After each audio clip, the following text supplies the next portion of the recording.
Maison de l'Europe, en plein quartier du Marais, où se trouve l'adresse du Club de la presse européenne, dont Alberto Toscano est le président. Alberto Toscano est peut-être le journaliste italien le plus connu à Paris, et cela est dû à un long travail dans cette ville. Il est à Paris depuis presque 30 ans. 28 ans. 28 ans, je suis arrivé à Paris septembre 86. Voilà, ça fait un moment. Et donc, alors, essayons de reconstituer un peu cette histoire italo-parisienne. Vous proveniez donc d'un travail de journaliste en Italie? Oui, j'étais... Je ne sais pas où commencer l'histoire, parce que peut-être, je ne sais pas combien de temps nous sommes. On laisse tomber l'emphase. On laisse tomber l'emphase. Non, j'étais une première fois à Paris en 77, parce que j'étais le premier Italien à gagner une bourse d'études au Centre pour la formation des journalistes sans CFPJ, Centre de formation et perfectionnement des journalistes à la rue du Louvre. Et à l'époque, Philippe Vianney et le grand journaliste Hubert Beuve-Marie, fondateur du Monde, avaient organisé un stage de 9 mois sur l'Europe à la rue du Louvre, qui s'appelait Journalistes en Europe et qui était financé par la communauté européenne à l'époque. Et donc, ça a été créé en 1974. Et moi, j'ai gagné la bourse pour 77-78, et donc je suis venu à Paris. À l'époque, j'habitais à la cité internationale de la cité universitaire, à la maison de l'Allemagne. On m'avait mis à la maison à Heinrichshain. Et donc, j'ai passé une période de presque un an à Paris, très intéressante, très agréable. Et voilà, ensuite je suis rentré en Italie, je travaillais comme journaliste en Italie, d'ailleurs déjà avant je travaillais comme journaliste. Et donc cette période à Paris a représenté comme un déclic, c'est-à-dire la première étincelle d'un amour destiné à se poursuivre au fil des années. Oui, exactement. Là, dans les années 80, j'étais envoyé spécial du quotidien L'Unità, vous connaissez, et je m'occupais du Moyen-Orient et d'un drôle de pays qui existait à l'époque, qui s'appelait Yougoslavie, et qui n'existe plus aujourd'hui. Le journal du Parti communiste italien, et maintenant, existe toujours avec des tirages beaucoup plus modestes. Ce n'est plus la même chose. Ce n'est plus la même chose du tout. Mais mon souvenir de l'époque où j'étais un jeune garçon, c'est que l'Unità était un journal de parti oui, mais ouvert. Ayant une diffusion extraordinaire. Ouvert, assez ouvert. Par exemple, moi j'étais dans les années 80 l'envoyé spécial, entre autres, en Israël, et je peux dire que l'attitude face à la problématique du Moyen-Orient de la part de l'UNITA était traitée d'une façon bien plus ouverte que par d'autres journaux de la gauche européenne. En 86, j'ai eu cette proposition assez intéressante et de venir à Paris en tant que correspondant d'un nouveau quotidien qui s'est créé avec beaucoup d'ambition, Italia Oggi, et donc j'ai quitté Rome pour venir à Paris. Je cédais au pouvoir de séduction de cette ville et de travail surtout à l'idée de travailler comme correspondant depuis cette ville. Et Italia Oggi a duré avec ses ambitions et la possibilité d'avoir des correspondants à l'étranger jusqu'au 91.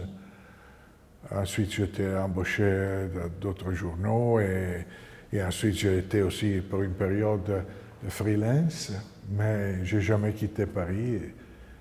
Et je dois dire que être journaliste à Paris est effectivement assez intéressant aussi comme point de vue par rapport à l'Europe. Paris, c'est un observatoire européen. Il y a plusieurs chaînes de télévision, d'ailleurs, de plusieurs partis, américaine, israélienne et même Al Jazeera, qui de temps en temps m'appelle pour demander une question-réponse rapide, plus ou moins rapide, au sujet de thématiques européennes, parce que Paris est un point de vue par rapport à un lieu idéal pour un point de vue européen. Oui, je pense que Paris est assurément très intéressant pour avoir un regard sur l'Europe, mais aussi sur le monde entier. Vous avez été président de l'Association de la presse étrangère, où sont présents des représentants des pays du monde entier. C'est une sorte de petite ONU, n'est-ce pas? C'est vrai. Paris est un observatoire extraordinaire. Qui plus est, Paris est le siège de certaines organisations internationales de grande importance. Comme l'UNESCO, par exemple. L'UNESCO, l'OCDE, dont deux organisations internationales fondamentales aussi comme observatoire par rapport au monde entier. Donc aujourd'hui, mais aussi dans le domaine scientifique, Eutelsat, l'Agence spatiale européenne, Paris est un point de référence internationale. Et il n'est pas seulement le nombril de la France, mais aussi un point de référence, un observatoire planétaire. D'ailleurs, la France paye un prix pour avoir donné à Paris tellement d'importance, parce que la France est un pays aujourd'hui pas seulement centralisé, mais trop centralisé, parce que trop d'institutions ont Paris comme siège, et il y a un déséquilibre en France entre Paris et ce que les Parisiens appellent la province, mais qui est le 98% de l'espace français et de la population française. Les Parisiens sont mal vus en province, justement à cause de ce que vous venez de décrire. Vous avez travaillé pour plusieurs journaux italiens, très différents entre eux, non seulement quant à la ligne politique, mais aussi quant à la formule éditoriale, n'est-ce pas? Et puis, vous avez travaillé, et vous travaillez toujours, pour des journaux français, pour des chaînes de télévision. Donc, vous partagez votre temps et votre activité entre la presse italienne, française et internationale. Oui, Michele, on est assez copains pour savoir que je suis à la retraite depuis désormais 3 ans, et une fois à la retraite, j'ai choisi de privilégier certaines choses. La retraite est le moment de la vie où on peut faire ce qu'on a toujours rêvé. Moi, je rêvais d'être basé encore dans cette ville, de voyager un peu plus et d'écrire des livres comme activité principale. Les livres ne donnent pas de quoi manger, mais heureusement, à la retraite, on peut se permettre ce luxe. Et donc, janvier prochain, il y a mon livre dont le titre provisoire est « Sacré italien », qui va sortir chez Armand Collin. Et entre-temps, je continue à collaborer à des journaux italiens et français. En particulier, j'écris pour le Nouvel Observateur, parfois pour l'édition en papier et parfois, plus souvent, pour les sites Internet. J'ai une rubrique mensuelle dans la Croix de commentaires européens, chroniques européennes. Et je collabore en particulier à 2 chaînes de télévision françaises qui sont TV5 Monde et LCI. Donc, ici en France, j'ai un peu creusé ma niche, ma petite niche, sincèrement, je ne me plains pas. Et en Italie, je continue à écrire des éditoriaux dans l'Arena di Verona, le quotidien de Verona, qui est un quotidien assez sérieux, sans doute l'un des meilleurs quotidiens régionaux italiens, et pour d'autres médias italiens, en particulier pour la 3e chaîne de la radio de la RAI. Alberto Toscano a publié plusieurs livres en italien et en français, en ce moment, il y a un livre en particulier qui lui tient à cœur et qui ne porte pas sa signature, mais la signature de son père. Oui, c'est une histoire que, franchement, je voulais absolument qu'elle soit connue. Pas seulement et pas tellement pour rendre honneur à mon père, qui est décédé il y a 20 ans, mais pour faire en sorte que les jeunes d'aujourd'hui comprennent une leçon fondamentale de l'histoire. Et c'est très simple. La normalité est le plus beau des valeurs si elle est vécue dans un contexte de liberté. Et mon père était une personne très timide, qui a passé tout le temps, depuis que j'ai la mémoire de son existence, à être un employé dans une entreprise textile dans une localité à 7 km de Novara que personne ne connaît, mais une localité que j'aime beaucoup et qui s'appelle Gagliate. Novara, pour ceux qui ne le savaient pas, c'est une ville piémontaise qui est plus proche de Milan que de Turin. Oui, pratiquement sur le Tessin. Ouais. Mon père a une histoire, pour le dire en 3 mots, enfin, il vient de la communauté juive de Turin. Et en 1923, après la mort de mon grand-père, ma grand-mère s'est remariée à Turin avec un monsieur catholique et toute la famille a été baptisée, mon père et ses 2 frères. Et ils sont venus de Turin à Novara aussi pour changer d'air. Mon grand-père était magistrat à Novara et toute la famille travaillait normalement jusqu'aux lois raciales de 1938. Au moment des lois raciales de 1938, toute la famille a perdu son travail. Mon oncle, qui était déjà assistant à l'université et qui, après la guerre, deviendra un diplomate plutôt connu, un historien plutôt connu, et Mario Toscano. Et mon oncle a été chassé de l'université. Mon père a été chassé de son travail. Et même l'autre oncle, qui était à l'université de médecine, a eu des problèmes. Donc, ils ont eu le poids de leur raciale. Et en septembre 1943, ils sont allés dans des groupes différents vers la Suisse, au moment où l'armée allemande venait occuper l'Italie. Et ils prenaient les Juifs, les personnes, et ils ne regardaient pas s'ils avaient été baptisés ou non, ils fusillaient immédiatement tous les Juifs qu'ils trouvaient, qui étaient fichés, et les préfectures de police fascistes n'ont pas détruit les fichiers des Juifs après le 8 septembre, donc après la signature de la part de l'Italie de l'accord de paix avec les Anglo-Américains. Oui, de l'armistice avec les Anglo-Américains. Ils ont gardé tous ces fichiers, comme ça, quand les nazis sont arrivés, ils ont trouvé les fichiers prêts pour les persécutions. Quelle honte de ces fascistes, de cette bureaucratie fasciste. Et donc ils allaient vers la Suisse, il y a eu des massacres, notamment le massacre de Maine, 57 Juifs fusillés sur le lac Majeur. C'était des personnes qui allaient vers la Suisse. Mon père a eu la chance d'arriver en Suisse, c'était un groupe mixte de persécutés politiques et de persécutés pour des raisons raciales, sont arrivés en Suisse. Ensuite, mon père a passé presque 2 ans, 1 an et demi, dans un camp privé de liberté, où il travaillait pour les Suisses, mais privé de liberté, parce qu'il n'avait pas de moyens pour se payer cette période en Suisse. Et donc, mon père, une fois à la retraite, a écrit un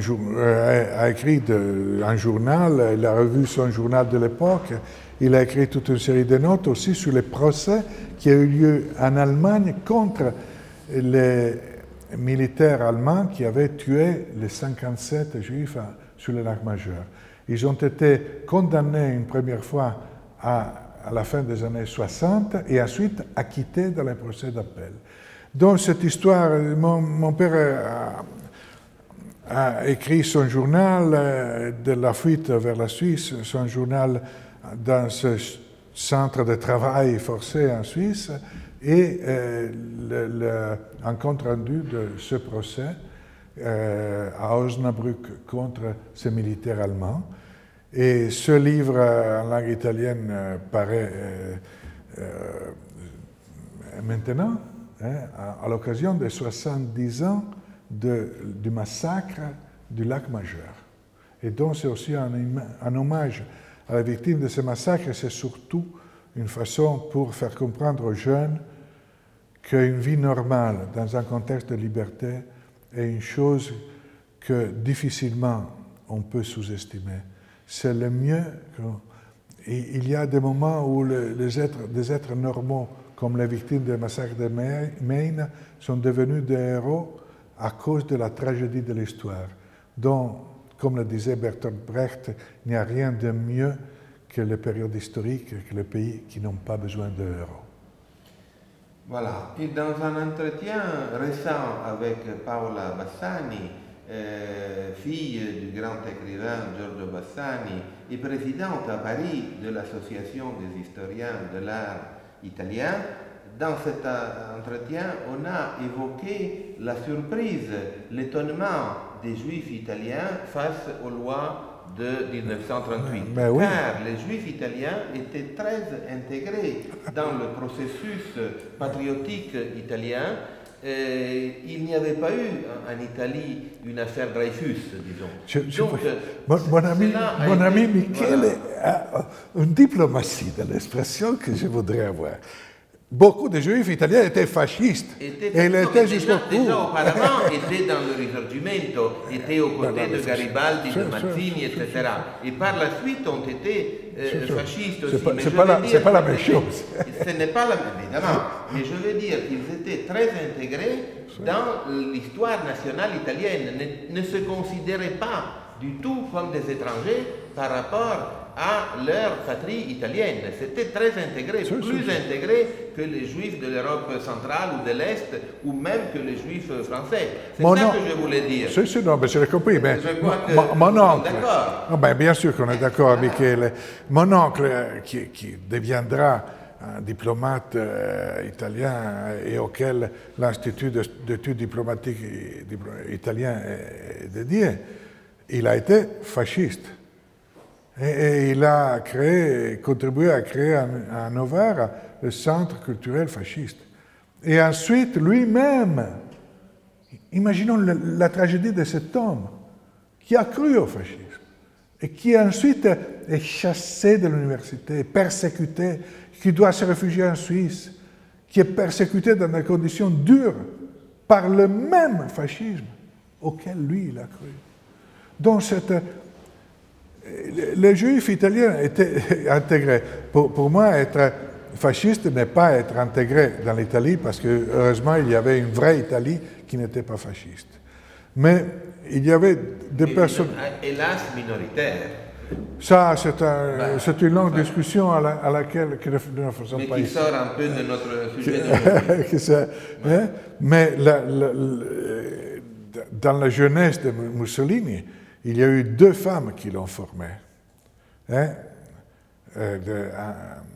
Angelika Balabanov, d'une famille juive ukrainienne, aristocrate, qui aura surtout ensuite un rapport très strict avec Turati, le chef du Parti socialiste italien, mais qui était lié à Mussolini, surtout dans les années où Mussolini, très jeune, était en Suisse à faire de la propagande politique de gauche parmi les immigrés italiens en Suisse. Et l'autre est Margherita Sarfatti, juive elle aussi. Et Margherita Sarfatti, qui donnera un enfant à Mussolini, a poussé Mussolini vers le fascisme, et elle l'a aidé, malheureusement, une juive qui l'a aidé à devenir fasciste. Quelle ironie tragique de l'histoire, hein? Quelle ironie tragique de l'histoire. Tout à fait. De toute façon, espérons que ce livre de votre père puisse encourager la réflexion sur des moments aussi dramatiques de l'histoire de l'Italie. On l'a présenté, Michele, au Circolo della Stampa de Turin, Ouais. il y a une dizaine de jours, et il y avait le représentant de l'une des grandes familles de la communauté juive de Turin, M. Bolaffi, qui, à la fin de la présentation, faite avec le grand historien français Gilles Pécou, et à la fin de sa présentation, il a dit ce livre a été écrit par un homme honnête. Et je crois que le plus grand compliment que mon père aurait voulu, mon père était une personne d'une extrême timidité. Il ne se mettait jamais timide d'une façon même exagérée. Et le plus grand compliment que mon père, qui n'imaginait absolument pas que son carnet de notes aurait été un jour publié, est celui-ci, une personne honnête. Mon père était une personne honnête et il a raconté de la façon la plus honnête, parfois naïve. Ce livre est un peu naïf à un certain point, et celui-ci, l'honnêteté. L'honnêteté d'un récit, aujourd'hui oublié, et même honnêteté quand il dit qu'en Suisse, à l'entrée de ce camp de travail, qui était un camp où les gens, par rapport au camp de travail allemand, évidemment c'était l'hôtel Hilton, mais il y avait une coïncidence troublante. À l'entrée du camp, c'était écrit « Arbeit macht frei ». Les mêmes mots qui existaient. Les Suisses, les pauvres, ne pouvaient pas le savoir, c'était les mêmes mots qui existaient à l'entrée d'Auschwitz. Et aucune comparaison est possible, soyons clairs, aucune. Il faut rendre hommage aux Suisses qui ont permis à ces Juifs italiens de travailler libre. Il faut rendre hommage 1000 fois, 10 000 fois aux Suisses, 1 million de fois aux Suisses qui ont permis à ces Juifs et à ces partisans et à ces oppositeurs politiques italiens d'avoir la vie sauve. Hein? Qu'aucune ambiguïté soit autorisée, soit possible. Mais la coïncidence de cette phrase est troublante. J'espère qu'on aura bientôt d'autres occasions de s'entretenir entre nous. Et déjà, donc, merci. Merci Michele. Je veux juste dire que le livre a été publié en Italie par les éditions Interlinea de Novara. Voilà. Et merci beaucoup de m'avoir donné la parole.